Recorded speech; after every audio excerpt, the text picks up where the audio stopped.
Existe uma verdade cruel escondida nas sombras da história. Os maiores monstros raramente são aqueles que abraçam abertamente a escuridão, mas sim aqueles que cometem atrocidades vestindo mantos de bondade.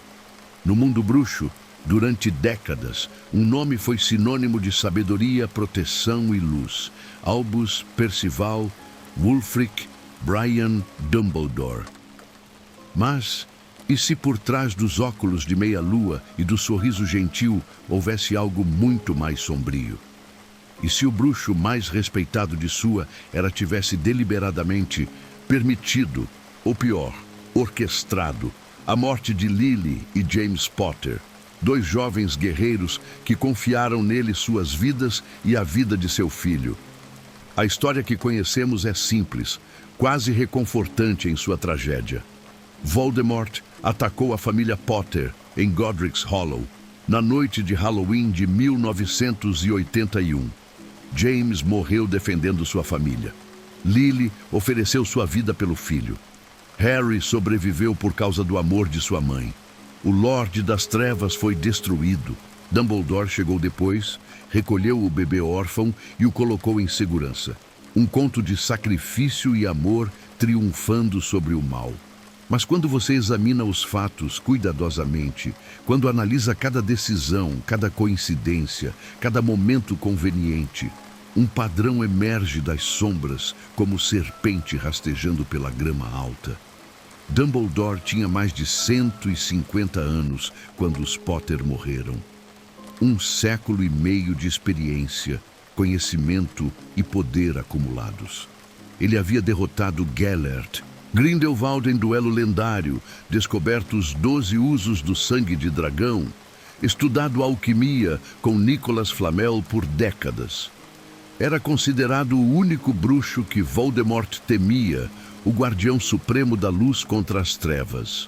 E ainda assim, na noite mais importante da guerra contra as forças das trevas, quando a família da profecia estava sob ataque mortal, Dumbledore simplesmente não estava lá. Ausente. Conveniente demais para ser mera coincidência. 7 impossibilidades cercam aquela noite fatídica. 7 eventos que, isolados, poderiam ser explicados como azar ou má sorte. Mas juntos formam uma teia tão perfeitamente tecida que apenas um mestre estrategista poderia ter criado. Como Severus Snape, um comensal da morte ativo, conseguiu ouvir parcialmente a profecia que Dumbledore tanto protegia. Por que Peter Pettigrew, visivelmente o mais fraco dos amigos de James, foi permitido como fiel do segredo ao invés do próprio Dumbledore? Como Hagrid chegou a Godric's Hollow minutos após o ataque, como se estivesse esperando?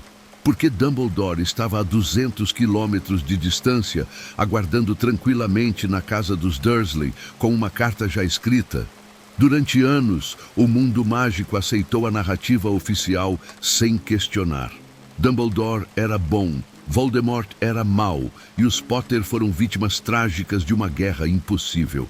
Mas a verdade raramente é tão simples. Quando você realmente examina os 7 livros que documentam a vida de Harry Potter, quando analisa cada conversa de Dumbledore, cada admissão cuidadosa, cada omissão estratégica, percebe algo perturbador. Dumbledore sempre soube mais do que revelava. Ele sempre estava 10 passos à frente. E em xadrez, quando você está 10 passos à frente, isso significa que já planejou quais peças vai sacrificar. Esta não é uma história sobre um herói. É uma investigação sobre um homem que pode ter jogado de Deus com vidas inocentes, que pode ter criado a tragédia que destruiu uma família para forjar uma arma contra Voldemort. Uma arma chamada Harry Potter. O menino que sobreviveu não por sorte, mas por design meticuloso. As evidências não estão escondidas em pergaminhos secretos ou memórias perdidas. Elas estão ali, linha após linha, nos próprios livros que contam a história do mundo mágico. Dumbledore deixou pistas.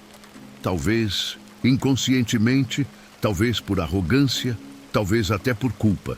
E quando você as junta, elas apontam para uma possibilidade que deveria fazer qualquer bruxo ou bruxa questionar tudo o que pensavam saber sobre o maior feiticeiro de sua era.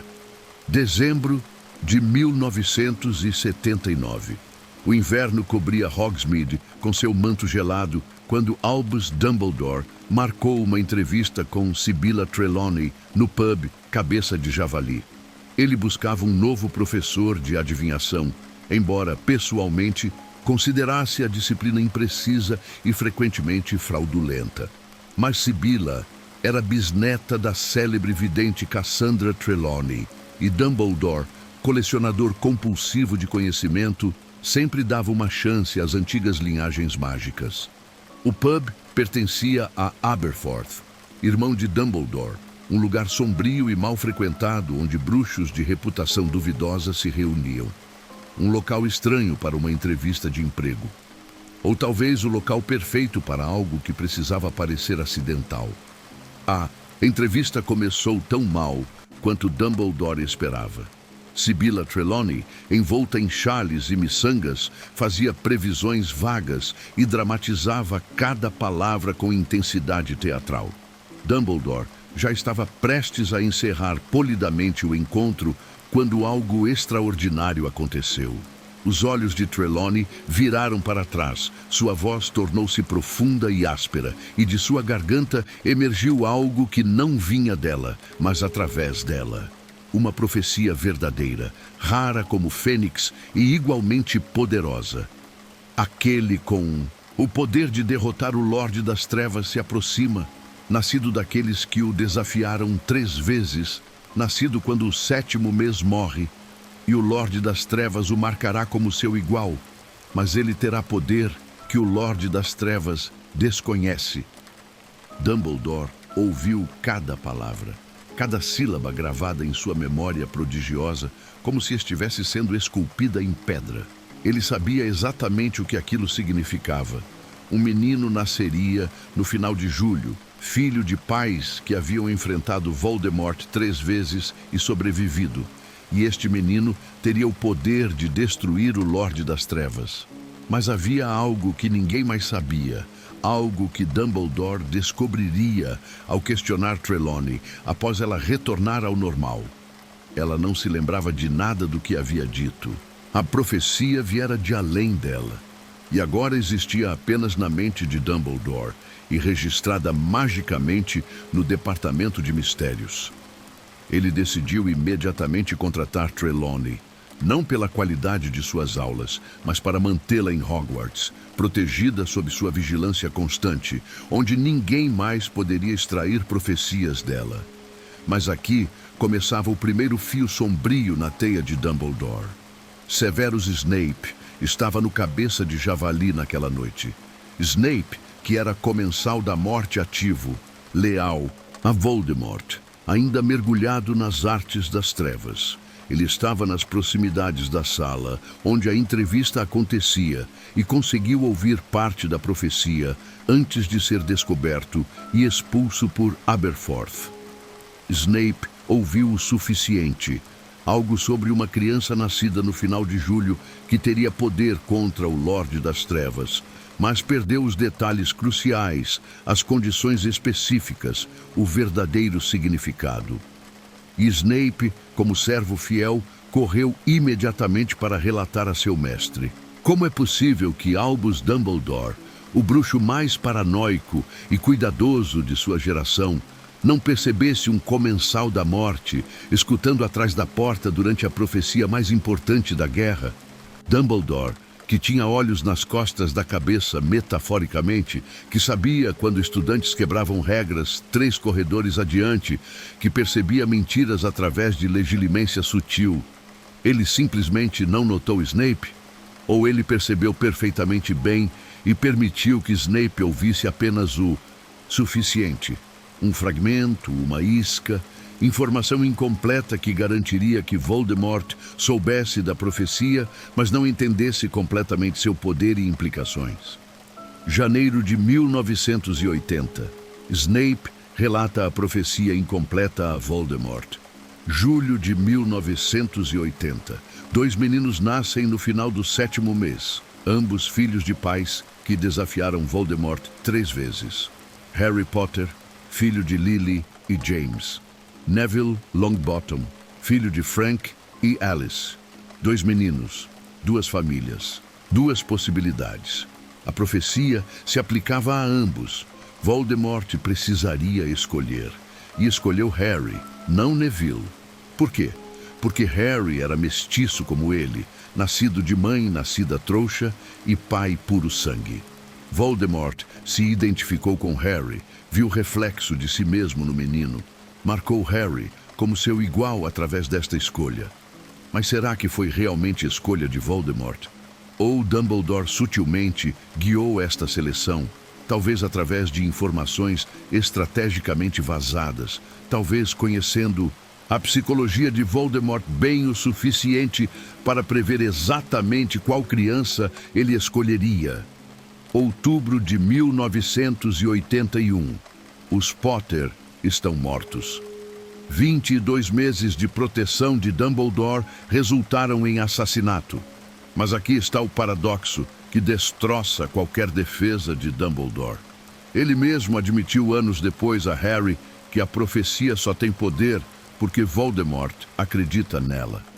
Se Dumbledore nunca tivesse permitido que Snape ouvisse, se a informação nunca tivesse chegado a Voldemort, a profecia permaneceria vazia de significado.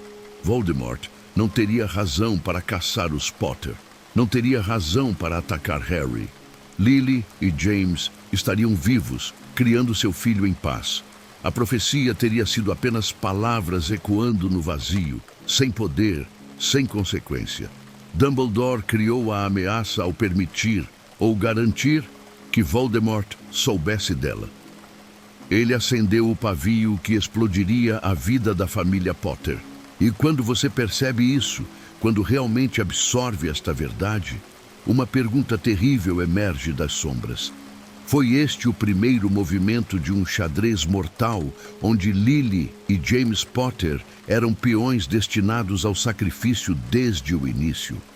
O feitiço Fidelius é uma das magias mais complexas e poderosas do arsenal bruxo. Um encantamento tão absoluto que torna impossível encontrar uma pessoa ou lugar a menos que o fiel do segredo revele voluntariamente a localização. Nem Voldemort, com todo o seu poder, nem 100 comensais da morte vasculhando cada centímetro da Grã-Bretanha conseguiriam encontrar os Potter se o segredo permanecesse guardado. A magia é inquebravelmente segura, perfeita em sua execução. Existe apenas um ponto de falha, o coração humano que guarda o segredo. E Dumbledore, que compreendia a natureza humana melhor que qualquer outro bruxo vivo, permitiu que este ponto de falha fosse Peter Pettigrew. James e Lily Potter inicialmente escolheram Sirius Black como fiel do segredo. A lógica era impecável. Sirius era o melhor amigo de James, praticamente um irmão, corajoso até a imprudência, poderoso em duelo, leal até a morte. Mais importante, Sirius tinha a força de caráter para suportar tortura, cruciatus sem quebrar, para enfrentar a própria morte antes de trair. Mas então, nas últimas semanas, antes de entrarem no Fidelius, houve uma mudança. Sirius sugeriu trocar para Peter Pettigrew. A explicação parecia razoável na superfície. Voldemort esperaria Sirius, vigiaria Sirius, atacaria Sirius. Peter seria inesperado, discreto, um segredo dentro de outro segredo. James e Lily concordaram. Mas aqui está o detalhe que muitos esquecem. O detalhe que transforma tudo. Eles nunca contaram a Dumbledore sobre a mudança. Porque James e Lily, que confiavam em Dumbledore para protegê-los, que seguiam seus conselhos em tudo relacionado à guerra, esconderiam dele algo tão crucial quanto a identidade do fiel do segredo. Eles não confiavam totalmente em Dumbledore, ou tinham medo de que ele desaprovasse a escolha de Peter. Ou talvez, mais sinistro, Dumbledore havia plantado a ideia da mudança tão sutilmente que eles pensavam ser decisão própria. Uma palavra aqui sobre como o óbvio é sempre esperado. Um comentário ali sobre como Voldemort certamente vigiaria Sirius. Sementes de dúvida plantadas em solo fértil de paranoia justificável. Dumbledore era mestre em manipulação gentil, em guiar pessoas para conclusões que ele queria, enquanto as fazia acreditar que chegaram lá sozinhas. Agora, vamos examinar Peter Pettigrew através dos olhos de Albus Dumbledore, mestre legilemente que conseguia ler até Voldemort quando desejava. Peter na escola, o mais fraco dos marotos, sempre gravitando em direção aos mais fortes. James e Sirius especificamente, buscando proteção e status através da associação. Peter em combate, covarde confesso, até seus melhores amigos Sirius e Remus admitiam sua natureza medrosa.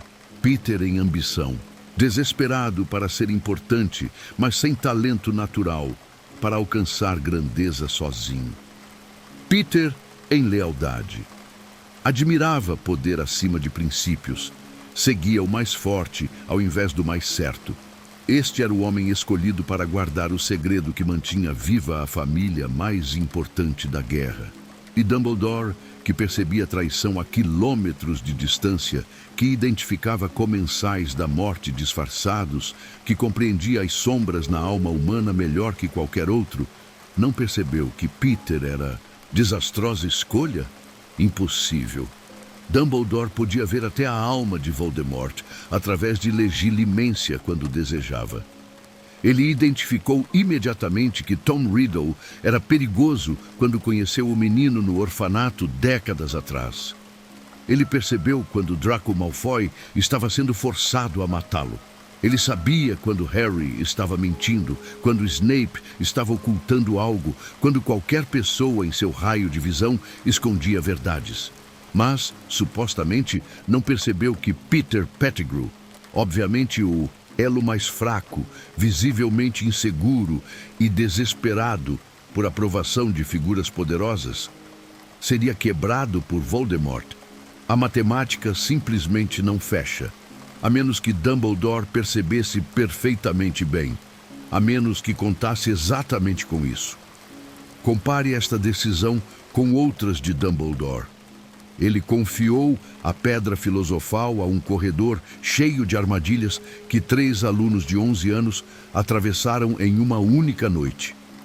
Ele confiou os segredos mais perigosos da guerra a Snape, um ex-comensal da morte com histórico de lealdade questionável. Ele manteve a espada de Gryffindor em seu escritório atrás de vidro que quebrava facilmente. Mas não podia ser ele mesmo o fiel do segredo da família, com o bebê da profecia? Dumbledore, como fiel, seria absolutamente seguro. Voldemort o temia demais para torturá-lo efetivamente. Dumbledore era inquebravelmente leal aos seus princípios. Estava em Hogwarts, o lugar mais protegido da Grã-Bretanha, e jamais revelaria voluntariamente, não importa o que acontecesse. Mas não. Tinha que ser alguém vulnerável, alguém quebrável, alguém que Voldemort poderia virar. E o timing final que sela a condenação. Os Potter entraram no Fidelius no final de outubro de 1981. 7 dias depois, em 31 de outubro, Peter traiu. Uma semana. Dumbledore nem teve tempo de verificar como estava a proteção, de visitar os Potter para garantir que tudo funcionava adequadamente, de confirmar que o fiel estava seguro. 7 dias entre proteção máxima e morte. Como se alguém soubesse exatamente quanto tempo tinha.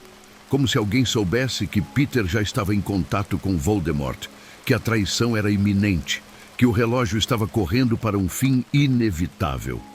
E quando os Potter morreram, quando o plano se completou perfeitamente, Sirius Black foi preso sem julgamento, jogado em Azkaban sem Veritaserum, sem verificação de memórias, sem o processo básico que qualquer cidadão mágico merecia. Dumbledore, membro do Wizengamot, não exigiu justiça adequada. Não questionou por que o suposto fiel do segredo da família que ele supostamente protegia não recebia nem julgamento básico? Ou talvez Dumbledore quisesse Sirius afastado, silenciado, porque Sirius faria perguntas perigosas, questionaria por que Dumbledore não protegeu melhor os Potter, talvez até descobrisse que não foi erro de cálculo, mas planejamento meticuloso. Peter Pettigrew não foi erro, foi escolha. A escolha de um elo fraco proposital em uma corrente que precisava quebrar exatamente quando quebrou. A guerra contra Voldemort e seus comensais da morte não seguia regras convencionais de combate. Não havia linhas de frente claras, campos de batalha definidos ou distinção entre civis e combatentes. Era a guerra de sombras, onde qualquer bruxo ou bruxa podia ser alvo. Qualquer momento podia ser emboscada. Qualquer aliado podia ser traidor sob maldição impérios. A Ordem da Fênix, liderada por Dumbledore, desenvolveu estratégias elaboradas para proteger seus membros mais vulneráveis. Movimento constante, múltiplos esconderijos, redes de proteção com vários membros vigiando uns aos outros, missões que mantinham alvos em movimento e imprevisíveis. Os Longbottom, por exemplo, tinham aurores designados para vigiá-los, mesmo depois de Voldemort cair. Tamanha era a rede de segurança estabelecida. Mas para os Potter, a família com o bebê da profecia, o alvo mais importante de Voldemort, isolamento total. Lily e James Potter tinham 21 anos quando entraram no Fidelius. 21. Jovens guerreiros no auge de suas capacidades, membros ativos e valorosos da Ordem da Fênix, poderosos em duelo, corajosos até a imprudência. James havia enfrentado Voldemort 3 vezes e sobrevivido. Este fato estava gravado na própria profecia. Lily era descrita por professores como bruxa excepcionalmente talentosa, com habilidade particular em feitiços e poções que rivalizava até Snape. Eles poderiam estar na linha de frente da guerra, usando suas habilidades para salvar vidas, lutando ao lado de outros membros da Ordem. Em vez disso, trancados em uma casa em Godric's Hollow, escondidos do mundo, esperando enquanto a guerra acontecia sem eles, esperando enquanto amigos morriam, esperando como cordeiros em um cercado, sem saber que o lobo já conhecia o caminho. Sirius Black, melhor amigo de James e praticamente irmão, disse anos depois que estava enlouquecendo de preocupação porque mal podia visitar James durante o Fidelius. Remus Lupin, outro maroto, praticamente perdeu contato completamente.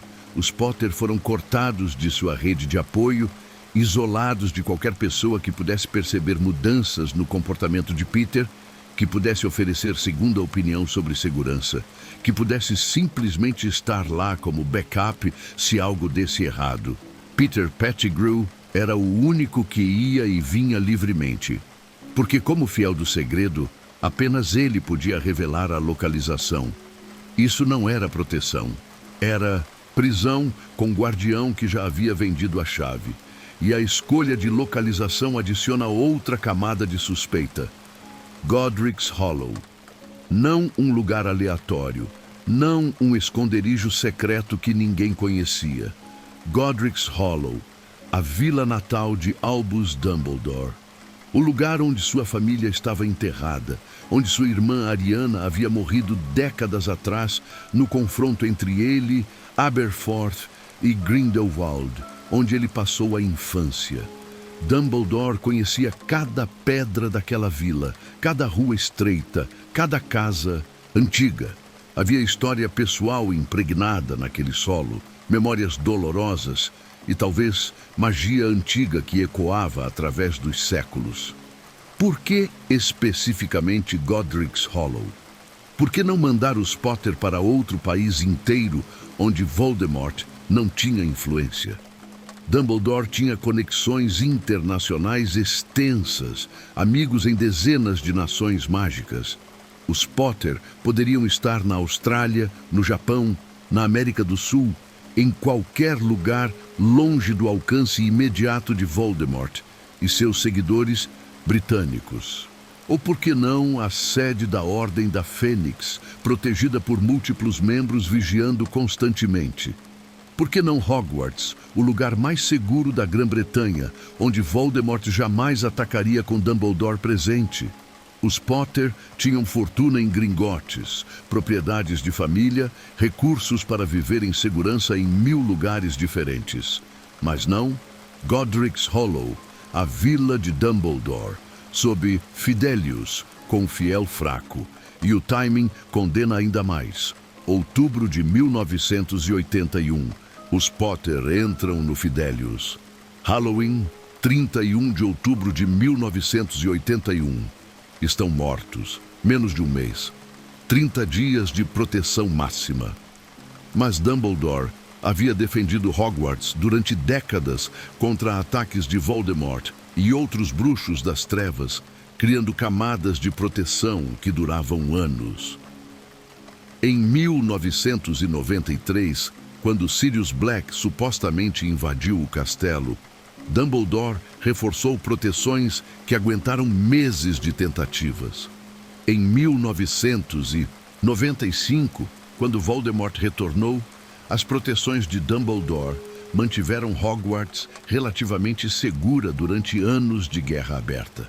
Mas em 1981, para a família mais importante da guerra, para o bebê que a profecia identificava como única esperança contra o Lorde das Trevas, um mês e acabou, como se Dumbledore não tivesse realmente tentado protegê-los por longo prazo, como se soubesse que não precisaria, como se o propósito do Fidelius não fosse manter os Potter seguros indefinidamente, mas apenas mantê-los em lugar específico, isolados e vulneráveis, até o momento certo chegar.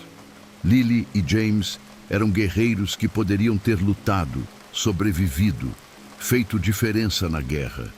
Em vez disso, foram posicionados como peças de sacrifício em tabuleiro que apenas Dumbledore via completamente. O isolamento não foi proteção. Foi preparação para garantir que, quando o momento chegasse, eles estariam exatamente onde ele precisava, sozinhos, sem resgate possível, com apenas uma escolha disponível para Lily: morrer pelo filho ou assistir sua morte. E Dumbledore, estudioso de magia antiga e sacrifício, sabia exatamente qual escolha ela faria. 31 de outubro de 1981. Halloween. A noite em que o mundo mágico mudaria para sempre. Quando o impossível aconteceria, quando um bebê sobreviveria à maldição da morte, e o bruxo das trevas mais poderoso do século seria reduzido a menos que fantasma. Mas para entender verdadeiramente o que aconteceu, precisamos reconstruir aquela noite minuto a minuto, examinar cada movimento, cada coincidência impossível, cada peça que se encaixou perfeitamente demais para ser acaso. E no centro de todas as impossibilidades está uma ausência. Albus Dumbledore não estava em Godric's Hollow. Aproximadamente 21 horas, Lord Voldemort aparata nas proximidades de Godric's Hollow. Peter Pettigrew havia cumprido sua parte da traição, revelando a localização exata da casa dos Potter. O feitiço Fidelius se quebra instantaneamente no momento da revelação voluntária. É assim que a magia funciona, absoluta e imediata. Voldemort caminha pelas ruas escuras da vila, sua presença fazendo lampiões piscarem e cães uivarem de medo instintivo. Ele chega à porta da casa dos Potter. Não precisa arrombar, não precisa explodir, simplesmente abre a porta, porque a proteção fundamental já foi quebrada. James Potter está na sala, sem varinha. Talvez tenha ouvido a porta e ido verificar, confiando que apenas alguém com o segredo poderia entrar. Talvez pensasse ser Peter vindo visitá-los. Ele vê Voldemort, grita para Lily correr, pegar Harry. Não tem chance de alcançar sua varinha. Avada Kedavra. Luz verde. James cai morto antes de conseguir sacar defesa. 21h05. Voldemort sobe as escadas lentamente, saboreando a vitória inevitável. Lily teve segundos preciosos, graças ao sacrifício de James. Ela pega Harry do berço, o aperta contra o peito, depois coloca de volta e se posiciona entre o bebê e a porta. Não tem varinha, não teria adiantado de qualquer forma contra Voldemort. Tem apenas o próprio corpo, a própria vida. Voldemort entra no quarto, olha para ela com algo entre desprezo e estranha cortesia. Afinal, Severus Snape havia pedido que poupasse a mãe. Afaste-se, menina tola, diz Voldemort com voz fria como gelo. Afaste-se agora. Lily recusa. Ele oferece novamente. Ela recusa. Terceira vez. Sua última chance. Saia da frente. E Lily, sabendo exatamente o que está fazendo, escolhendo conscientemente a morte, responde: não, mate-me. Mate-me em vez dele, por favor. Ela teve escolha. 3 chances de viver e escolheu morrer. 21h07. Avada Kedavra. Lily cai. Voldemort aponta sua varinha para Harry. Um bebê de 15 meses olhando com olhos verdes enormes. Os olhos de Lily. Voldemort lança a maldição da morte novamente. A luz verde atinge Harry na testa. E então, o impossível. A maldição ricocheteia. A magia de sacrifício de Lily, tão antiga e poderosa que nem Voldemort a compreende, transforma o menino em algo intocável pela morte. A maldição volta para Voldemort, rasga sua alma já fragmentada por Horcruxes, do corpo que mal consegue mais mantê-la. Ele é destruído, reduzido a fragmento de espírito que foge, gritando pela janela. A casa estremece com a explosão mágica. Parte do telhado desaba, mas Harry está vivo, chorando no berço, com apenas cicatriz em forma de relâmpago sangrando na testa. 21h15. Sirius Black, que estava a quilômetros de distância, sente algo terrível rasgar através da conexão mágica que tinha com James. Aparata imediatamente para Godric's Hollow. Chega e encontra a casa parcialmente destruída, fumaça saindo das janelas quebradas. Corre para dentro, vê James morto no chão da sala. Sua mente quase quebra com horror e dor. Sobe as escadas cambaleando. Encontra Lily morta no quarto de Harry. E encontra Hagrid, Rubeus Hagrid, o guarda-caça de Hogwarts, já segurando Harry no colo, embrulhando o bebê chorando em cobertores. Dumbledore me enviou, explica Hagrid com lágrimas escorrendo pela barba. Tenho ordens de levar o pequeno Harry para lugar seguro. Sirius, atordoado com choque e dor, oferece sua motocicleta voadora para Hagrid levar Harry mais rapidamente. Depois vai atrás de Peter, já suspeitando da traição. Aqui começam as impossibilidades que não podem ser explicadas por coincidência. Primeira impossibilidade: como Dumbledore soube do ataque tão rapidamente? Ele disse a Minerva McGonagall que soube pelos mesmos rumores que ela. Mentira óbvia e descarada. Não havia telefones no mundo bruxo, não havia internet ou televisão. Não havia forma de rumores se espalharem em horas sobre ataque em casa protegida por Fidélios em Vila Pequena. Segunda impossibilidade: como Dumbledore enviou Hagrid ao lugar exato, no momento exato. Dumbledore estava em Londres ou Surrey, a 200 quilômetros de Godric's Hollow. Hagrid não aparata, nunca completou educação mágica formal. Ele teria que viajar fisicamente. Para chegar minutos após o ataque, Hagrid precisaria ter partido horas antes, como se Dumbledore soubesse que algo aconteceria naquela noite específica. Terceira impossibilidade: Minerva McGonagall estava vigiando a casa dos Dursley na Rua dos Alfeneiros em Surrey o dia inteiro de 31 de outubro. O dia inteiro. Por quê? Como ela sabia que deveria estar lá antes do ataque aos Potter? A menos que alguém tivesse instruído que Harry Potter precisaria de lugar para ficar naquela noite, que os Dursley precisariam ser observados antes da chegada do bebê órfão. Quarta impossibilidade. À meia-noite de 1º de novembro, Dumbledore está esperando tranquilamente na Rua dos Alfeneiros. Não está perturbado, não está em choque, não está organizando buscas por Voldemort ou convocando a ordem. Está simplesmente esperando, como se tudo estivesse indo exatamente conforme planejado. Hagrid chega na motocicleta voadora de Sirius com Harry. Dumbledore pega o bebê, ainda com cicatriz sangrando, e o deixa na soleira da porta dos Dursley com carta.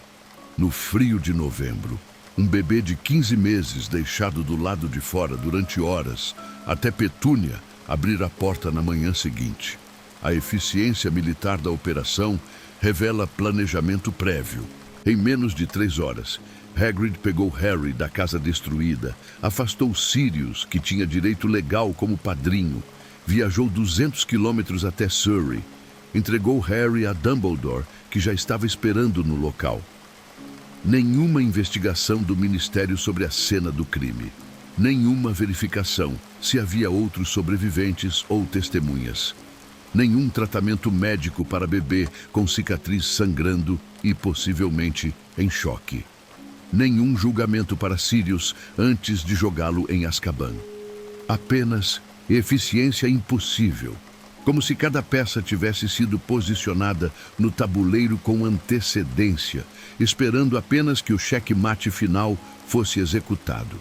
E Dumbledore, ele estava a 200 quilômetros de distância durante o ataque mais importante da guerra, mas orquestrou a recuperação de Harry com precisão que só seria possível se soubesse exatamente o que aconteceria, quando aconteceria e como precisava responder.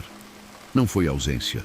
Foi álibi perfeito para o arquiteto que assistiu seu plano se desenrolar exatamente como havia projetado.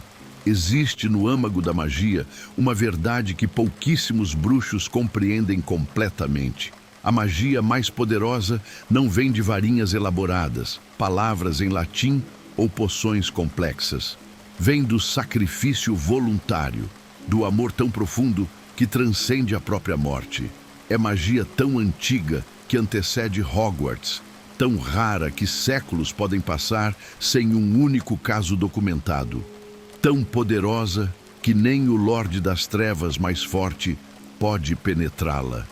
Quando alguém morre conscientemente para proteger outra pessoa, recusando chance de viver oferecida a ela, escolhendo deliberadamente a morte por amor puro e incondicional, cria proteção que ressoa através do próprio tecido da realidade mágica.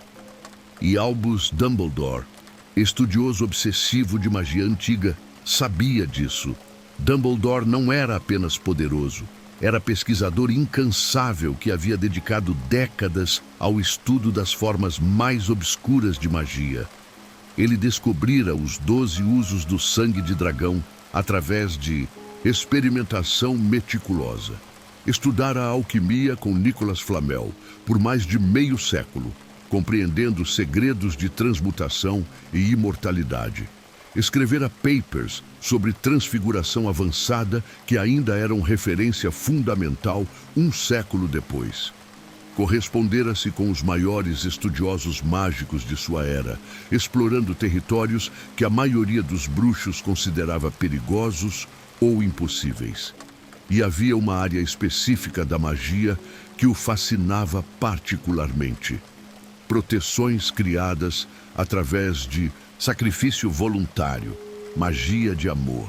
A força que Voldemort, em sua arrogância e incapacidade de amar, considerava fraqueza inútil. No 5º ano de Harry em Hogwarts, quando Dumbledore finalmente explicou por que ele havia sobrevivido, suas palavras revelaram conhecimento profundo demais para ter sido adquirido após o fato. Sua mãe morreu para salvá-lo, disse Dumbledore com peso de verdade absoluta. Ela teve escolha. Voldemort a teria deixado viver, mas ela recusou. Ela escolheu morrer por você, E este sacrifício criou proteção que Voldemort não consegue entender nem penetrar. Note as palavras específicas. Teve escolha. Como Dumbledore sabia que Voldemort oferecera escolha a Lily? Ele não estava presente. Ninguém sobreviveu para testemunhar exceto Harry, que tinha 15 meses e não conseguiria relatar diálogos. Como Dumbledore conhecia este detalhe crucial? Porque ele sabia que Voldemort ofereceria escolha. Sabia através de Severus Snape. Snape havia implorado a Voldemort que poupasse Lily. Voldemort concordara, não por bondade ou compaixão, emoções que ele não possuía, mas porque não via Lily como ameaça real. Ele queria apenas Harry, o bebê da profecia. Se a mãe tola quisesse viver, que vivesse. Voldemort daria a escolha. Mas Snape havia implorado primeiro a Dumbledore que salvasse Lily. Dumbledore sabia do pedido de Snape a Voldemort. Sabia que Voldemort ofereceria escolha a Lily.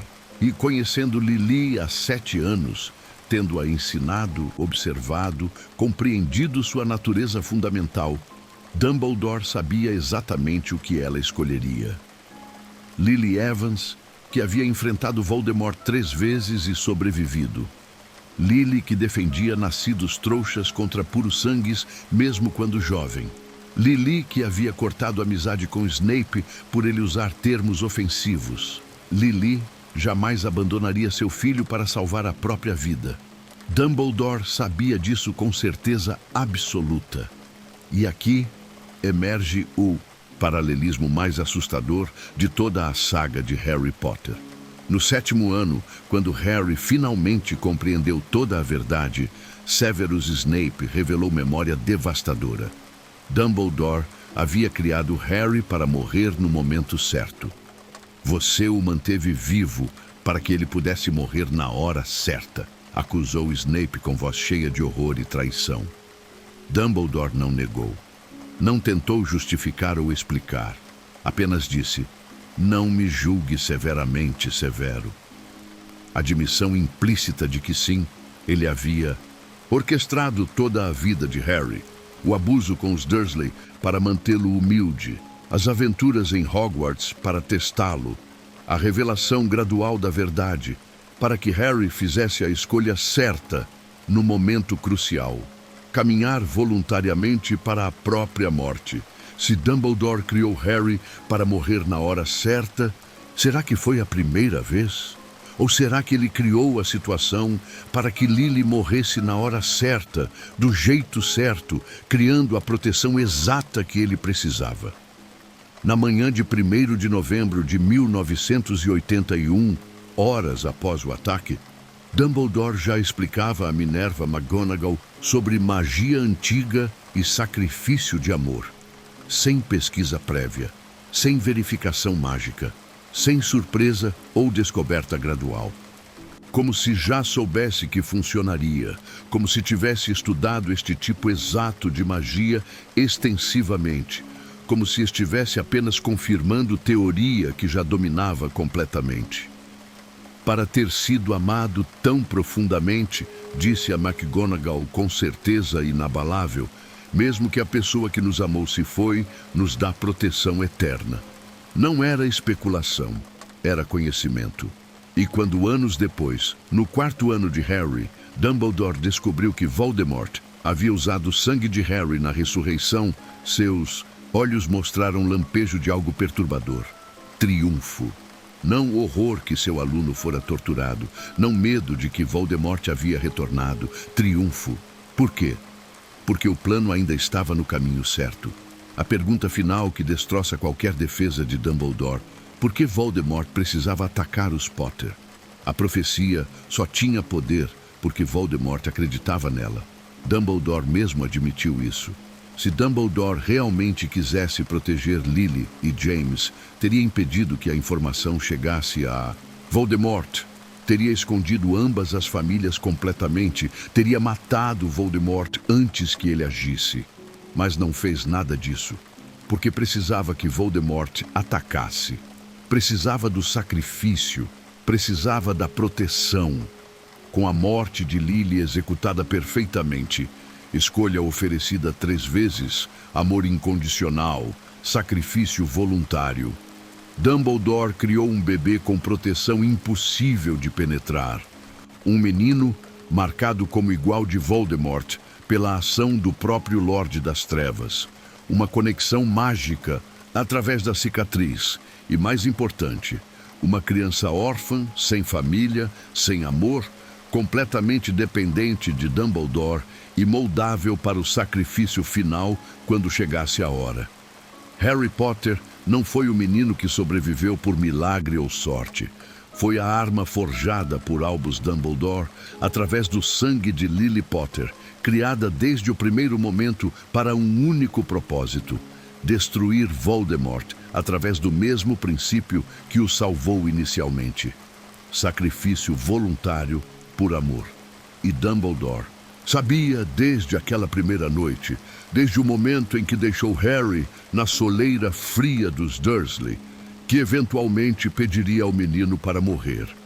Exatamente como havia permitido que a mãe morresse. Tudo pela vitória final. Tudo pelo bem maior. As palavras de Albus Dumbledore sempre foram escolhidas com precisão de mestre xadrez, movendo peças em tabuleiro que só ele enxergava completamente. Ele raramente mentia diretamente. Mentiras explícitas deixam rastros, podem ser detectadas por veritaserum ou feitiços de verdade. Em vez disso, Dumbledore praticava a arte muito mais sutil. Omissão estratégica, redirecionamento habilidoso, meias verdades embrulhadas em sabedoria aparente. Mas quando você examina seus diálogos através dos 7 anos documentados da vida de Harry Potter, quando analisa cada conversa linha por linha, cada admissão cuidadosa, cada escolha de palavra precisa, um padrão emerge das entrelinhas como texto escrito em tinta invisível, revelado por fogo. Dumbledore sempre soube mais do que revelava, e o que ele sabia, sabia desde o início. Na primeira noite, quando deixou Harry na Rua dos Alfeneiros, Minerva McGonagall questionou a decisão com veemência incomum para ela.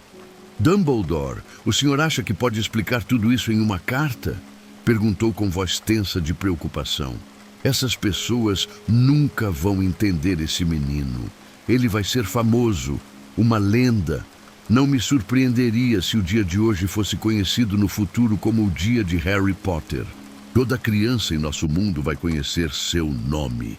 A preocupação de McGonagall era válida. Como explicar a um bebê que ele era herói, que havia derrotado o bruxo das trevas mais poderoso do século, que carregava cicatriz que o marcava como escolhido? Dumbledore respondeu com palavras que pareciam sensatas na superfície, mas revelavam planejamento sinistro quando examinadas de perto. Exatamente. Seria o suficiente para virar a cabeça de qualquer menino.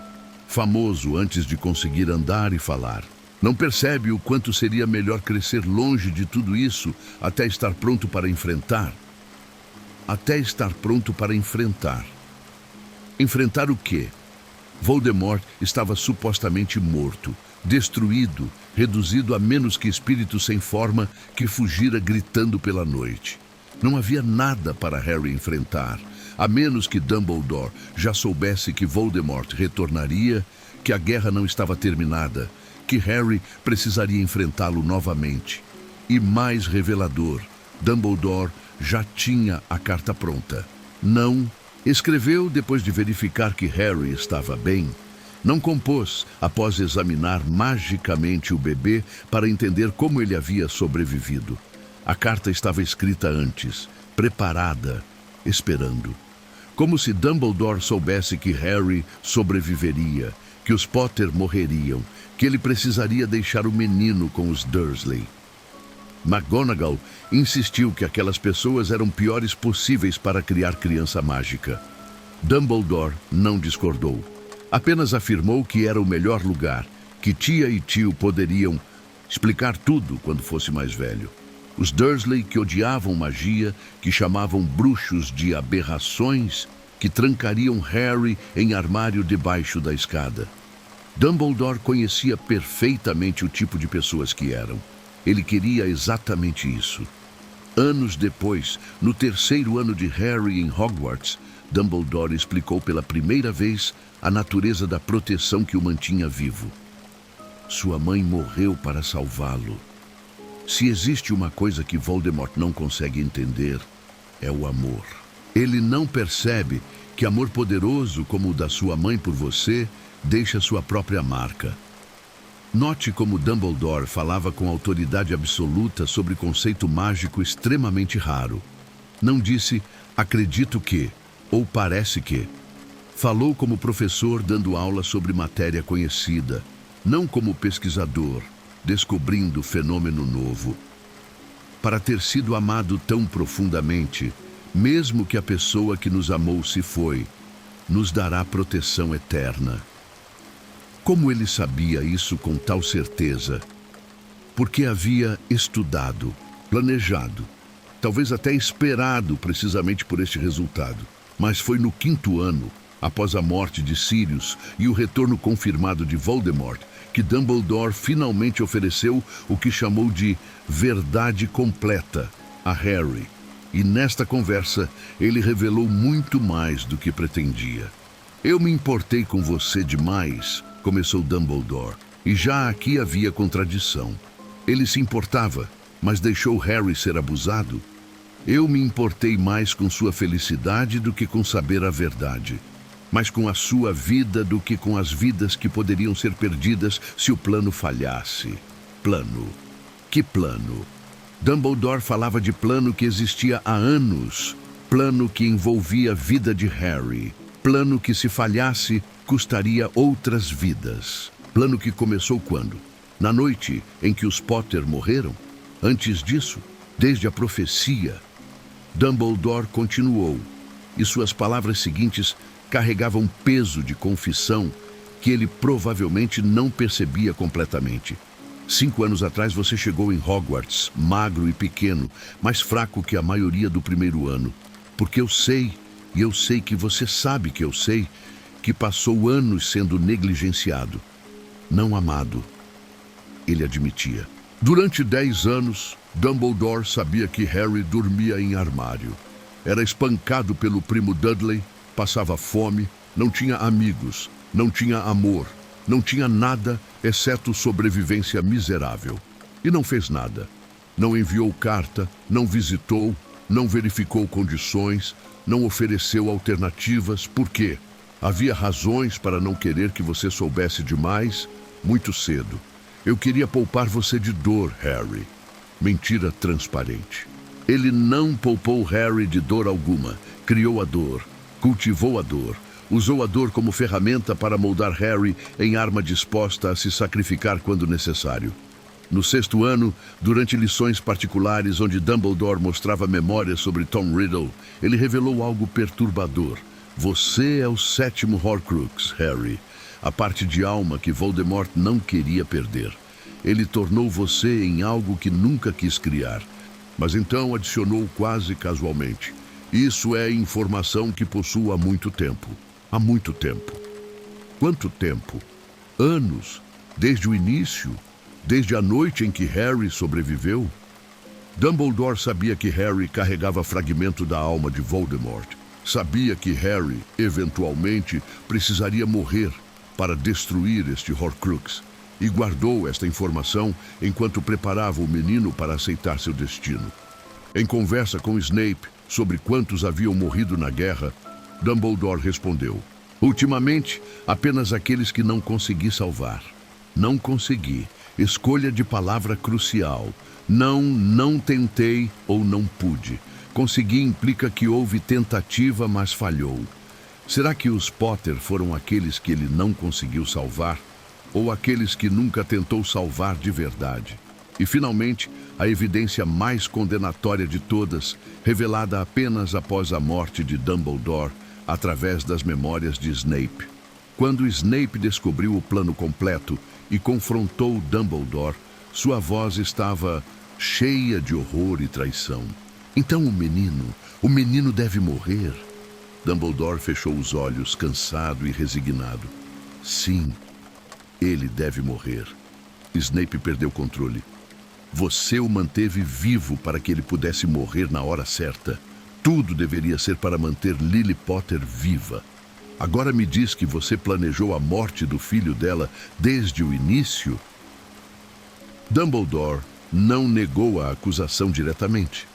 Não disse, você está errado, ou não foi assim. Ele disse, nem tudo saiu como planejado. Muitas vezes fui surpreendido. Não me julgue severamente severo. Admissão implícita de que havia plano, que o plano envolvia a morte de Harry eventualmente, que o plano começou muito antes do que Snape imaginava. Desde o início, desde que Lily morreu criando proteção perfeita, desde que Dumbledore percebeu que poderia usar este sacrifício, esta magia, esta criança, para derrotar Voldemort através de método que ninguém mais veria ou entenderia. As palavras de Dumbledore ao longo de 7 anos dessem teia de conhecimento prévio, planejamento meticuloso, manipulação gentil disfarçada de sabedoria. Ele nunca mentiu explicitamente, apenas omitiu, redirecionou, revelou verdades parciais no momento estrategicamente escolhido para moldar Harry na arma que precisava. E no 4º ano, quando descobriu que Voldemort havia usado o sangue de Harry na ressurreição, seus olhos mostraram lampejo de triunfo, porque significava que o plano ainda estava funcionando, que Harry poderia morrer, mas sobreviver novamente, que o sacrifício final que Dumbledore orquestraria seria tão perfeito quanto o primeiro que ele havia permitido na noite em que Lily Potter escolheu a morte.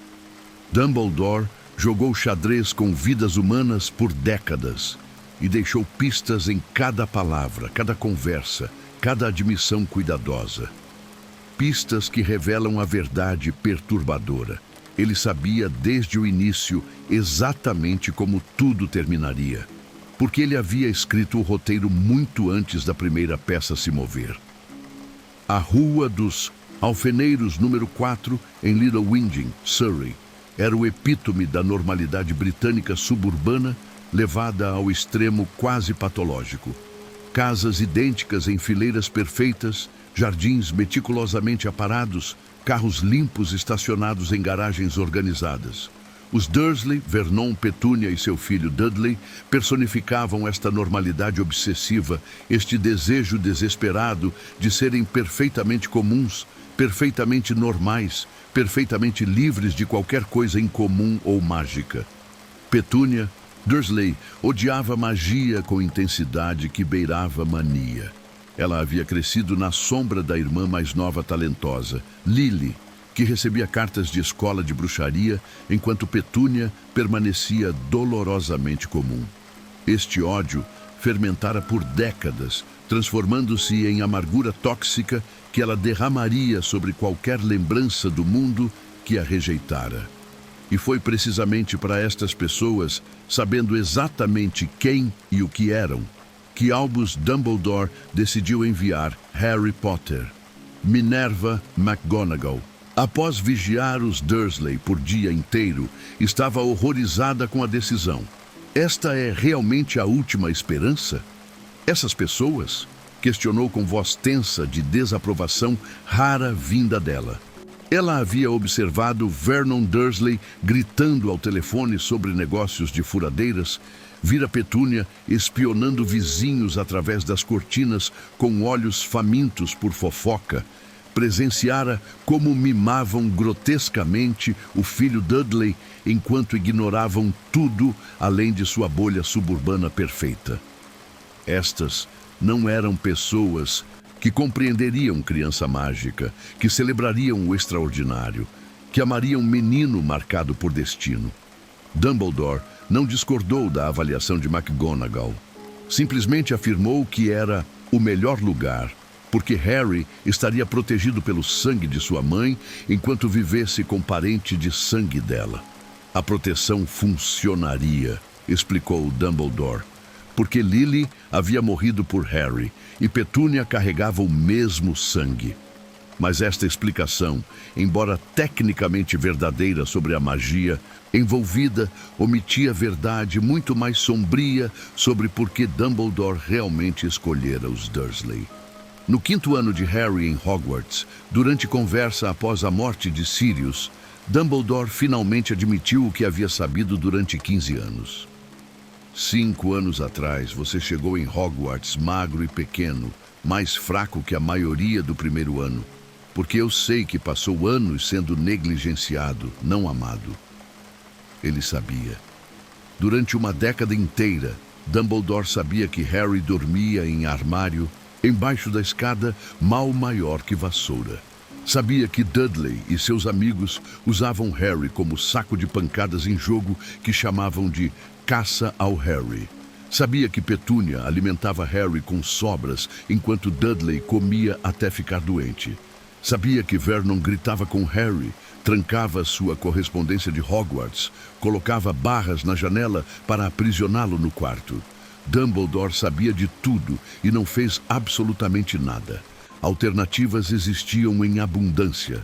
Sirius Black, antes de ser preso, mas Dumbledore permitiu que Sirius fosse jogado em Azkaban sem julgamento, sem verificação da verdade, sem chance de cuidar de seu afilhado.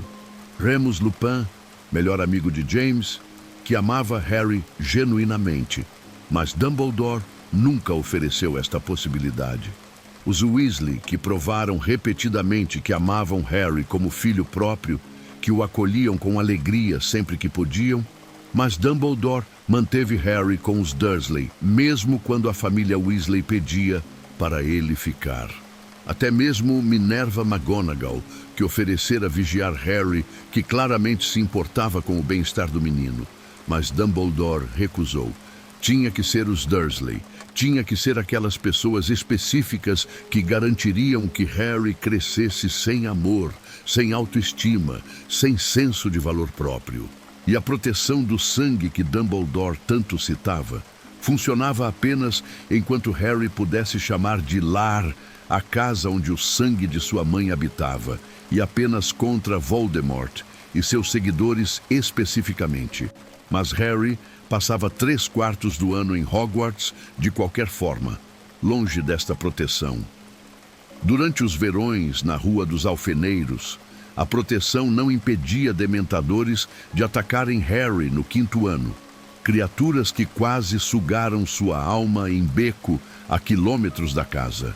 Não impediu que Harry sofresse abuso psicológico e físico diariamente. Não o protegeu de fome, solidão ou trauma. A proteção mágica era real, mas não justificava deixar criança em ambiente abusivo por 10 anos, quando outras opções existiam que poderiam ter oferecido amor e proteção simultaneamente. A verdade mais perturbadora emerge quando você examina não a proteção que os Dursley ofereciam, mas a moldagem psicológica que proporcionavam. Harry cresceu acreditando ser fardo, ser anormal no sentido negativo, ser indesejado e sem importância. Cresceu dormindo em armário escuro, usando roupas enormes de Dudley, recebendo presentes de aniversários zombeteiros como cabide velho ou par de meias de Vernon. Cresceu sem conhecer a verdade sobre seus pais, acreditando que haviam morrido em acidente de carro porque eram bêbados irresponsáveis. Mentira cruel que Petúnia plantou para envenenar até as memórias que Harry tinha direito de ter. Quando finalmente descobriu que era bruxo, que era famoso, que havia derrotado o bruxo das trevas mais poderoso do século, Harry não ficou arrogante ou presunçoso. Ficou confuso, humilde, quase envergonhado da atenção. Exatamente como Dumbledore planejara. Um Harry criado pelos Weasley teria crescido confiante, amado, seguro de seu valor. Um Harry criado por Lupin teria conhecido histórias verdadeiras sobre James e Lily, teria conexão com seu passado, teria identidade forte. Um Harry criado por Sirius teria sido protegido ferozmente, ensinado a questionar a autoridade, incentivado a ser corajoso até a rebeldia. Mas um Harry criado pelos Dursley Este Harry seria grato por qualquer migalha de afeição, desesperado para provar seu valor, disposto a se sacrificar para proteger aqueles que finalmente o amassem. Este Harry aceitaria que às vezes pessoas boas precisam morrer pelo bem maior. Este Harry, quando Dumbledore finalmente revelasse que ele carregava fragmento da alma de Voldemort e precisava morrer, caminharia para a Floresta Proibida, sem hesitar, sem questionar, sem fugir, porque toda sua vida havia sido preparação para este momento único de sacrifício absoluto. Dumbledore não enviou Harry para os Dursley para protegê-lo de Voldemort. Enviou Harry para os Dursley para protegê-lo de autoestima, de amor, de qualquer coisa que pudesse fazê-lo valorizar a própria vida o suficiente para recusar morrer quando chegasse a hora. Os 10 anos de abuso não foram um efeito colateral lamentável da proteção necessária. Foram ferramenta de moldagem psicológica tão calculada e deliberada quanto qualquer feitiço que Dumbledore já lançara. E funcionou perfeitamente. A morte dos Potter não foi evento isolado na longa vida de Albus Dumbledore, mas sim peça em padrão muito maior de manipulação que ele executara durante décadas. Como mestre enxadrista, movendo peças em tabuleiro que apenas ele enxergava completamente, Dumbledore identificava as vulnerabilidades emocionais de cada pessoa ao seu redor e as transformava em ferramentas para seus propósitos. Ele não usava maldições impérios ou poções do amor. Métodos tão toscos eram desnecessários para alguém de sua sutileza. Em vez disso, Dumbledore manipulava através de dívidas emocionais, culpa estratégica e o conceito que ele repetia como mantra sagrado: o bem maior. E quando você examina cada vida que ele tocou, cada destino que ele moldou, percebe algo perturbador. Quase todos que confiaram em Dumbledore acabaram mortos, quebrados ou escravizados a propósitos que nunca escolheram completamente por vontade própria. Severus Snape personificava a manipulação mais brutal e duradoura de Dumbledore. No inverno de 1980, Snape, então comensal da Morte Leal, mergulhado em artes das trevas, percebeu com horror que a profecia que ele havia reportado a Voldemort se aplicava à mulher que ele amara desde os 11 anos de idade. Lily Evans, agora Lily Potter, estava em perigo mortal porque Snape havia colocado informação em movimento. Desesperado e destroçado por culpa, Snape arrastou-se até Dumbledore, implorando que salvasse Lily. E aqui Dumbledore revelou sua verdadeira natureza. Ele não ofereceu ajuda por compaixão ou porque era o certo a fazer. Ele negociou. "E o que você me dará em troca, Severo?" perguntou com voz calma, como se estivesse discutindo preço de poção em mercado. Snape vendeu sua alma naquele momento. Prometeu qualquer coisa, tudo, servidão eterna, para salvar a vida de Lily. Lily morreu de qualquer forma. Dumbledore não a salvou. Talvez não tentou verdadeiramente salvá-la, talvez até permitiu sua morte como parte de plano maior. Mas Dumbledore não liberou Snape de seu juramento. Em vez disso, ele aprofundou o anzol em carne já sangrando. "Proteja o filho dela, Severo. Faça por ela o que não pôde fazer em vida." Durante 17 anos, 1981 até 1998, Snape viveu em servidão absoluta. Ele espionava Voldemort, sob risco constante de detecção por legilimência, que resultaria em tortura seguida de morte lenta e brutal. Viveu odiado por todos em Hogwarts. Estudantes o temiam, professores desconfiavam dele, o mundo inteiro o considerava vilão. Não podia revelar sua verdadeira lealdade a ninguém, não podia ter amigos, não podia ter vida além da máscara que usava. E no final, Dumbledore ordenou que Snape o matasse, destruindo qualquer chance de redenção pública, condenando Snape a ser lembrado como traidor e assassino. Snape morreu em piso sujo do barco gritador, mordido por serpente de Voldemort, sangrando sozinho, acreditando até seus últimos momentos que tudo havia sido para preparar Harry para morrer, que Lily morrera em vão, que ele falhara eternamente. Dumbledore comprou Snape com promessa de salvar mulher que ele permitiu morrer, e manteve Snape escravizado por culpa e amor impossível até morte miserável. Manipulação perfeita. Rubeus Hagrid oferecia exemplo diferente, mas igualmente eficaz de controle através de dívida emocional. Em 1943, Hagrid tinha apenas 13 anos quando foi expulso de Hogwarts, injustamente por crime que não cometera: abrir a câmara secreta e liberar monstro que matava estudantes. O verdadeiro culpado era Tom Riddle, que Dumbledore já suspeitava, mas não podia provar. Hagrid teve sua varinha quebrada, sua educação destruída, seu futuro obliterado. Para meio gigante em sociedade que discriminava sua espécie, brutalmente expulsão de Hogwarts significava vida de pária sem possibilidades. Dumbledore, então professor de transfiguração, interviu. Deu a Hagrid emprego como guarda-caça, permitiu que permanecesse nos terrenos de Hogwarts, salvou sua vida de miséria garantida.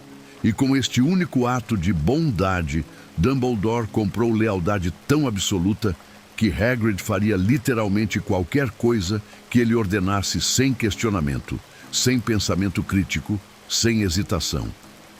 Em 1981, quando Dumbledore ordenou "pegue Harry Potter em Godric's Hollow", Hagrid não perguntou por que ele, em vez de aurores treinados, não questionou como Dumbledore sabia do ataque tão rapidamente, não considerou que Sirius, como padrinho legal, tinha mais direito ao bebê.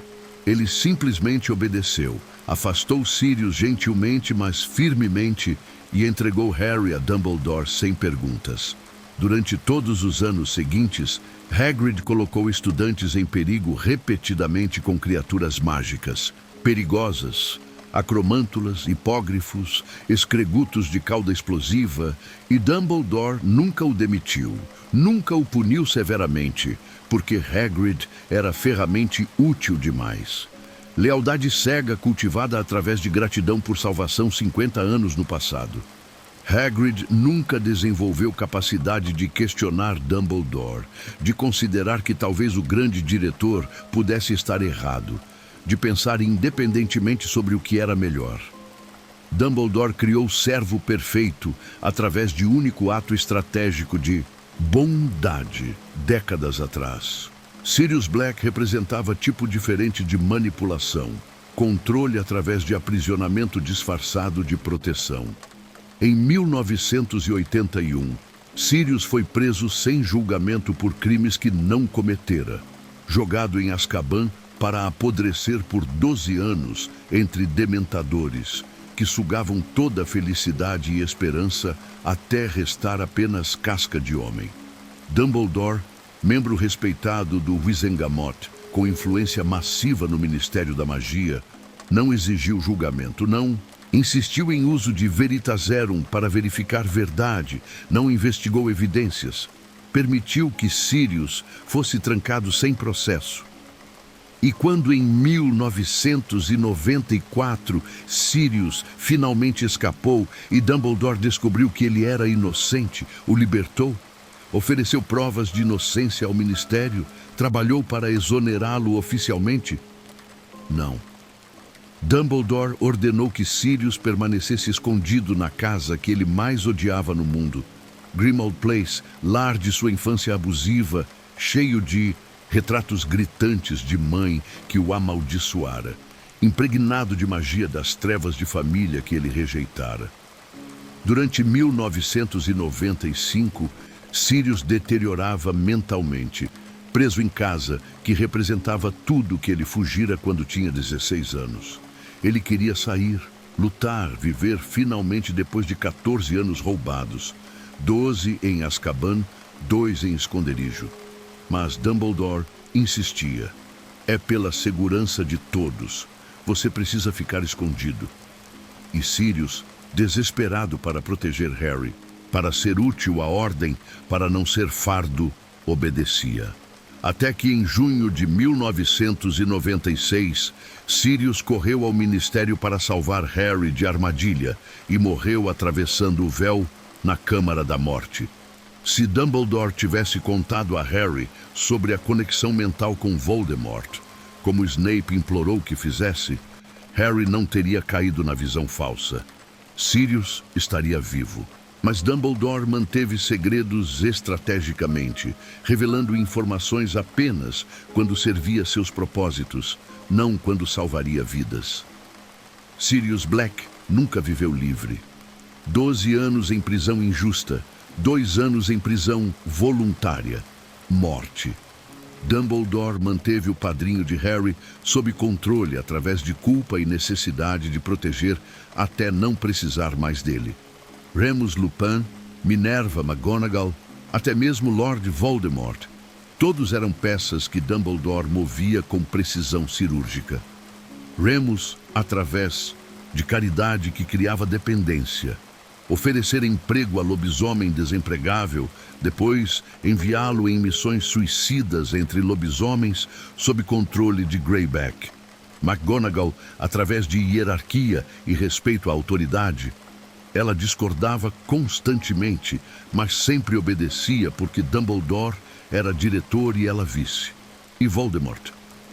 Dumbledore manipulou até o Lorde das Trevas, garantindo que ele soubesse da profecia através de Snape, que escolhesse Harry através de identificação psicológica, que oferecesse escolha a Lily, através do pedido de Snape, que usasse sangue de Harry na ressurreição através de Pettigrew em Hogwarts.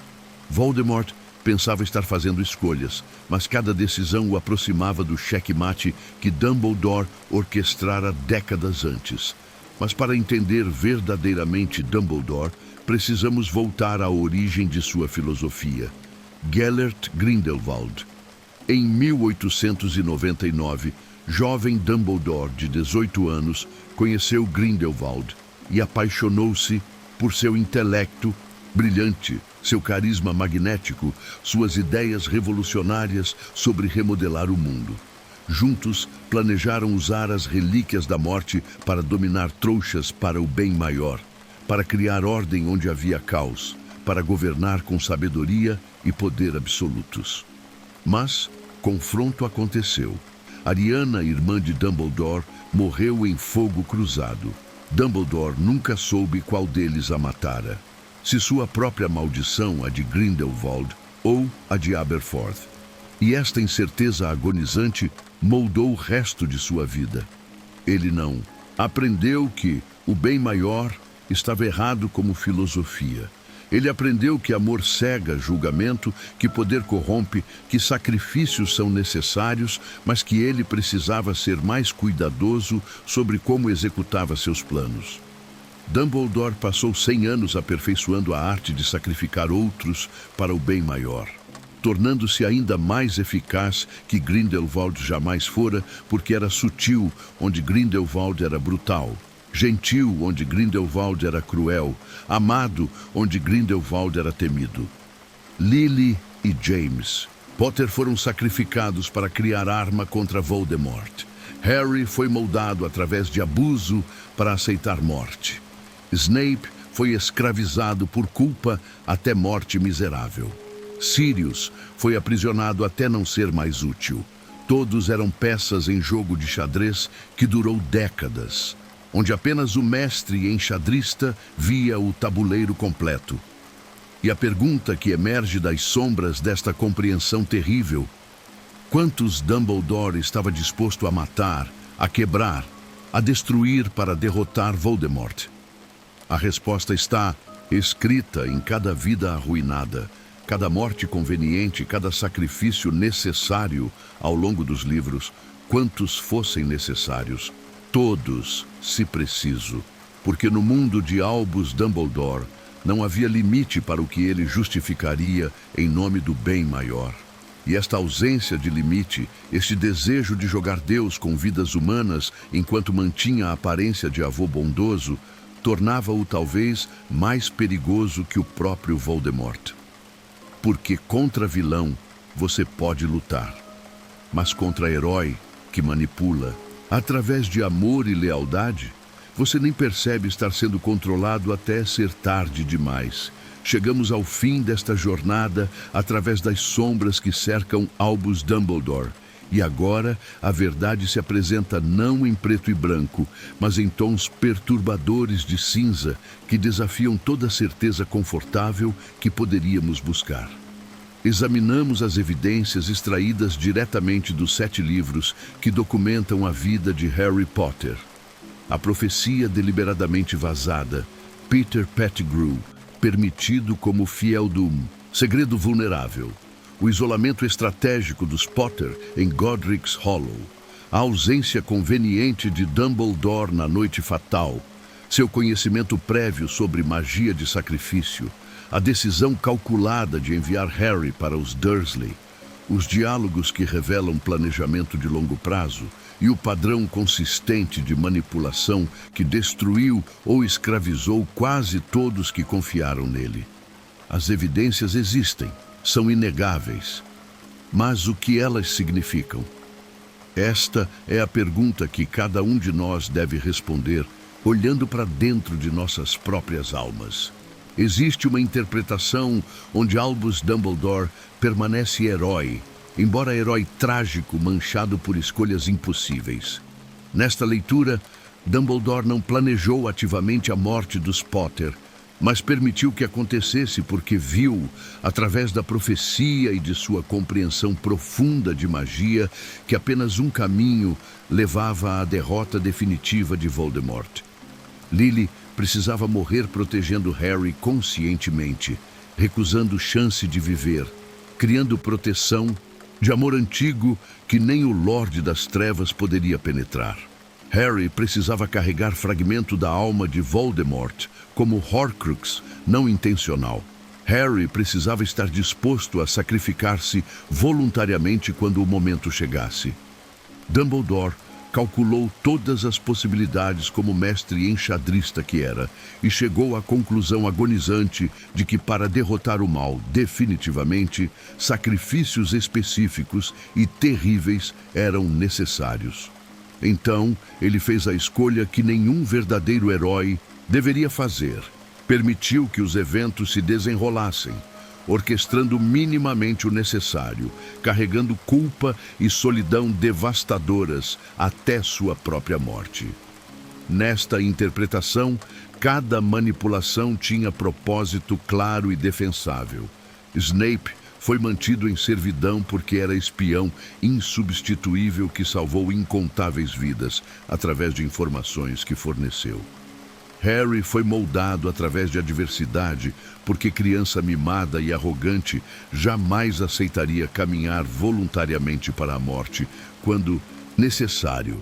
Sirius foi mantido escondido porque sua captura entregaria informações críticas a Voldemort através de legilimência. Cada sacrifício, Lily, James, Snape, Sirius, Remus, até mesmo a inocência e infância de Harry, foi peça necessária em guerra contra mal que ameaçava escravizar o mundo inteiro. O preço foi terrível, impensável, mas a alternativa seria pior. Voldemort vencendo significaria genocídio de nascidos trouxas, escravidão de trouxas, destruição de tudo que torna a vida digna de ser vivida. No final, o plano de Dumbledore funcionou. Voldemort foi derrotado permanentemente. O mundo mágico foi salvo. Milhares de vidas foram preservadas. Dumbledore não foi vilão.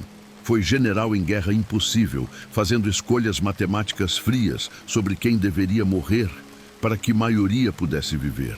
Não heróis no sentido tradicional não sacrificam inocentes, mas um homem fazendo escolhas terríveis que ninguém mais teria coragem ou frieza de fazer. Talvez isso seja o mais próximo de heroísmo possível quando o mundo está queimando. Mas existe segunda interpretação, mais sombria e talvez mais honesta sobre a natureza de Albus Dumbledore. Nesta leitura, ele não apenas permitiu, ele orquestrou cada movimento desde que ouviu a profecia em dezembro de 1979. Plantou Severus Snape estrategicamente para que ele ouvisse e levasse informação incompleta a Voldemort. Escolheu Godric's Hollow propositalmente, sua vila natal, impregnada de suas memórias e, talvez, magia antiga que ele precisava. Sabia que Peter Pettigrew era fraco e trairia, contou exatamente com isso. Garantiu, através do pedido de Snape, que Voldemort ofereceria escolha a Lily, e conhecia Lily bem o suficiente para saber que ela recusaria. Posicionou-se a 200 quilômetros de distância na noite do ataque, esperando o resultado com carta já escrita e destino de Harry já decidido. Tudo foi xadrez executado com precisão sobre-humana. Nesta interpretação mais sombria, Dumbledore não estava lutando contra Voldemort tanto quanto estava jogando de Deus, decidindo quem viveria e quem morreria, como cada pessoa seria usada como ferramenta. Para o bem maior, não era objetivo nobre, mas desculpa para satisfazer complexo divino. A crença arrogante de que apenas ele era sábio o suficiente, poderoso o suficiente, merecedor o suficiente para fazer estas escolhas por todos os outros. Ele aprendeu com Grindelwald não que dominar estava errado, mas que precisava ser mais sutil. Grindelwald conquistava através de força brutal e honestidade sobre suas intenções.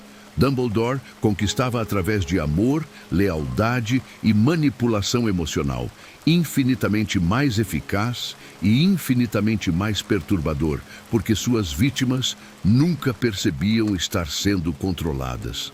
Elas o amavam enquanto ele as destruía. No final desta interpretação, não era realmente sobre derrotar Voldemort.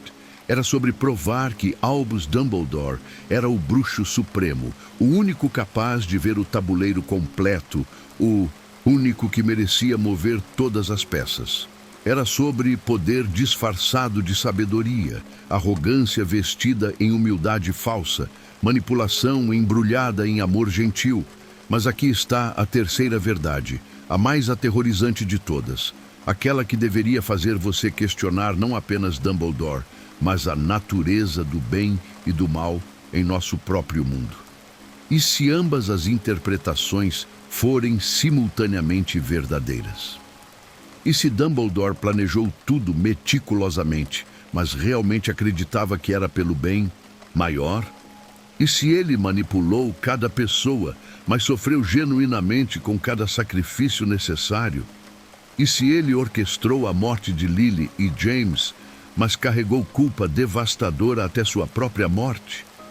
A pessoa mais perigosa não é aquela que faz o mal sabendo que é mal. Estas nós podemos identificar, combater, derrotar. A pessoa verdadeiramente perigosa é aquela que comete atrocidades acreditando ser heroína, que justifica qualquer horror como necessário, que se convence de que tem direito divino de escolher quem vive e quem morre. É aquela que brinca de Deus enquanto convence a si mesma de que é sacrifício nobre. Dumbledore não era Voldemort. Ele não buscava poder por sadismo, não matava por prazer, não torturava por diversão. Mas será que isso o torna menos perigoso? Voldemort, você pode identificar como inimigo e lutar contra com consciência limpa.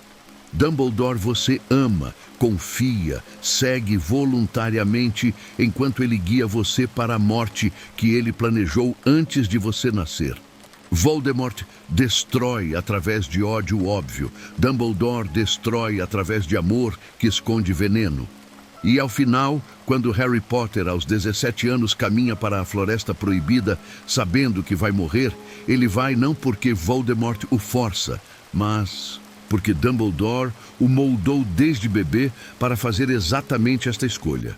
E Harry vai em paz, perdoando Dumbledore, até mesmo nomeando seu filho em honra ao homem que planejou sua morte. Isso é virtude? Ou isso é condicionamento tão profundo que a vítima nunca percebe ser vítima? Considere ainda este paralelo final que revela a verdade mais perturbadora. No final do 7º livro, Harry descobre que tem escolha. Ele pode viver ou pode morrer tentando destruir o Horcrux dentro dele. Dumbledore, mesmo morto, havia arranjado as coisas para que Harry tivesse esta escolha, porque amor torna-se veneno quando remove livre-arbítrio completamente. Mas pense no que isso significa. Dumbledore deu a Harry a mesma escolha que Voldemort deu a Lily. Você pode viver ou pode morrer pelo que ama. Lily escolheu morte. Harry escolheu morte. E em ambos os casos, Dumbledore estava lá, na sombra, no planejamento, na orquestração, garantindo que a escolha fosse oferecida e que a pessoa escolhesse morte. Dumbledore replicou o sacrifício de Lily em Harry deliberadamente. Ele criou o mesmo ritual de sacrifício voluntário 2 vezes, separados por 17 anos, porque funcionou perfeitamente na primeira vez. Isto é genialidade estratégica ou monstruosidade psicológica? A resposta, talvez, é que é ambos. E esta é a lição mais assustadora que o universo de Harry Potter oferece. O mundo não se divide simplesmente entre pessoas boas e comensais da morte, como Sirius Black disse a Harry. Mas talvez a divisão real seja ainda mais perturbadora. Não é entre bem e mal, mas entre aqueles que reconhecem os limites de sua moralidade e aqueles que não reconhecem limite algum. Voldemort não reconhecia limites porque rejeitava a moralidade completamente. Ele era mal puro, que abraçava sua natureza. Dumbledore não reconhecia limites porque acreditava que sua moralidade superior justificava qualquer ação. Ele era bem corrompido, que nunca admitia sua própria sombra. E entre os dois, argumenta-se que Dumbledore era mais perigoso precisamente porque ninguém suspeitava dele até ser tarde demais. Então, quem era Albus Dumbledore verdadeiramente? Herói trágico? Manipulador divino? Ambos simultaneamente? A resposta depende de qual pergunta você considera mais importante. Os fins justificam os meios. Quantas vidas inocentes podem ser sacrificadas pelo bem maior antes que o bem deixe de ser bom? Quem tem direito de fazer estas escolhas por outros? E talvez mais importante, quando lutamos contra monstros, em que momento nos tornamos monstros nós mesmos? Dumbledore derrotou Grindelwald, mas adotou sua filosofia. Derrotou Voldemort, mas usou os mesmos métodos de manipulação e sacrifício de inocentes. Venceu as guerras, mas perdeu sua humanidade no processo, se é que algum dia a teve, incompletamente. E Harry Potter, o menino que sobreviveu, cresceu e nomeou seu filho Albus Severus Potter. Os 2 homens que mais o manipularam, que guardaram segredos fatais dele, que planejaram sua morte desde antes dele entender o que morte significava. Harry os perdoou completamente. Isso é virtude admirável, capacidade de perdão que nos eleva acima de ódio e vingança? Ou isso é resultado final de manipulação tão profunda que a vítima ama seu manipulador até o fim, incapaz de reconhecer o abuso porque foi normalizado desde a infância? Não há resposta fácil. E talvez esta ausência de resposta fácil seja o ponto. O mundo é complexo.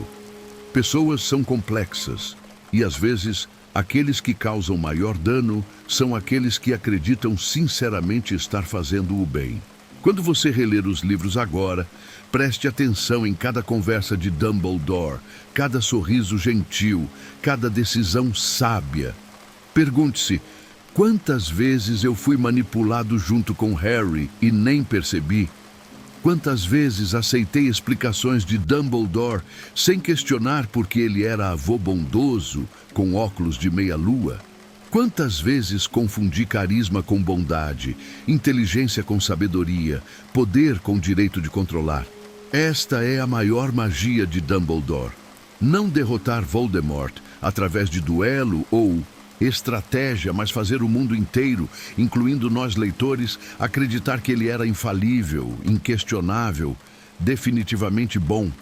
E quando acreditamos que alguém é definitivamente bom, damos a essa pessoa poder absoluto sobre nós. E poder absoluto como Lord Acton observou há séculos, corrompe absolutamente. No final, talvez a verdade seja esta: Albus Dumbledore era humano, brilhantemente inteligente, tremendamente poderoso, motivado por desejo genuíno de derrotar o mal, mas também arrogante, manipulador, disposto a sacrificar qualquer um pelo que via como bem maior. Ele continha multidões dentro de si, herói e vilão, salvador e destruidor, luz e sombra indistinguíveis. E a lição mais importante que podemos extrair não é julgá-lo definitivamente como bom ou mau, mas reconhecer que esta complexidade existe em todos nós. Todos temos capacidade para bem e mal. A diferença está em reconhecer nossos limites, questionar nossas certezas e nunca acreditar que somos sábios o suficiente para jogar Deus com vidas de outros. Dumbledore esqueceu ou nunca aprendeu esta lição, e por isso dezenas morreram, incluindo Lily e James Potter, sacrificados em altar de um bem maior, que talvez fosse apenas ambição disfarçada de nobreza. As evidências estão nos livros, as conclusões estão em seu coração. Escolha sabiamente. E lembre-se, os verdadeiros monstros raramente usam máscaras de comensais da morte. Às vezes, eles usam óculos de meia-lua e sorriem gentilmente enquanto movem suas peças pelo tabuleiro, convencidos até o fim de que apenas eles sabem melhor. Apenas eles podem salvar o mundo. Apenas eles merecem decidir quem vive e quem morre. E esta certeza inabalável, mais que qualquer magia das trevas, é o que deveria nos assustar mais profundamente sobre Albus Percival Wulfric Brian Dumbledore.